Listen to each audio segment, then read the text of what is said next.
1985 July 17న ప్రకాశం జిల్లా అప్పుడున్నటువంటి కారంచేడు గ్రామంలో జరిగినటువంటి మాదిగల నిర్మాదం అప్పుడున్నటువంటి టీడీపీ ప్రభుత్వం ఎన్టీ రామారావు గారి ప్రభుత్వంలో దగ్గుబాటి చెంచిరామయ్య గారి సారథ్యంలో దగ్గర 12 మందిని మాదిగపల్లిపై కమ్ము కులస్తులు దాడి చేసి అతి కిరాతకంగా చంపినటువంటి రోజులు. అప్పుడు మొదలుకొని ఆగస్టు 6 చుండూరు 6 వరకు, అది కూడా గుంటూరు జిల్లాలోనే జరిగినటువంటి అఘాయిత్యం. ముఖ్యంగా ఏంటంటే ఎక్కడ జరిగినా సరే ప్రధానంగా దళితుల మానవుల మీద, మాదిగల మీద, రిలీజ్ మీద అనేకమైనటువంటి దాడులు జరుగుతూనే ఉన్నాయి. లక్ష్మీపేటలో కూడా అనేక మంది మానవులు చనిపోయినటువంటి చరిత్ర ఉంది. ముఖ్యంగా ఏంటంటే ఏదేమైనా సరే దళితుల ఐక్యత లేకపోవడమే ప్రధానమైన కారణం. నిన్న కాక మొన్న వైసీపీ ప్రభుత్వంలో జరిగినటువంటి అనంతబాబు హత్య నిదర్శనం. ప్రధానంగా చంపినటువంటి వ్యక్తిని డైరెక్ట్ తీసుకొచ్చి డోర్ డెలివరీ చేసినటువంటి ఘనత గత ప్రభుత్వానికి ఉంది. ఈరోజు ఉన్నటువంటి ప్రభుత్వం కూడా అదే రీతిలో ప్రకాశం జిల్లాలో అనేక మంది దళితులు, ముస్లింల మీద దాడులు జరుగుతూ ఉన్నాయి.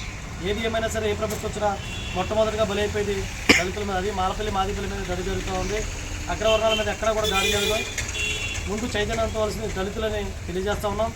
ఏది ఏమైనా సరే ఆనాటి కారంచేడు కానించి ఆగస్టు 6 చుండూరు వరకు అనేక మంది మేధావులు, కత్తి పద్మారావు కానీ, అలాగే ప్రజాయుద్ధంలో పెద్దలు కానీ అనేక మంది మేధావుల స్ఫూర్తితో మనం SC/ST అట్రాసిటీని సాధించుకోవడం జరిగింది.